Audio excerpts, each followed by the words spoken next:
Ration card ఉందా? అయితే మీరు ఈ విషయం తెలుసుకోవాల్సిందే. ఎందుకు అనుకుంటున్నారా?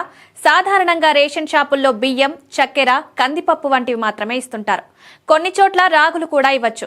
ఇకపై రేషన్ కార్డు కలిగిన వారికి కోడిగుడ్లు కూడా ఇచ్చే సూచనలు కనిపిస్తున్నాయి. ఎందుకు, ఎలా అనుకుంటున్నారా? అయితే ఈ విషయం తెలుసుకోండి. కోడిగుడ్డు చాలా పోషకాలు కలిగి ఉంటుంది.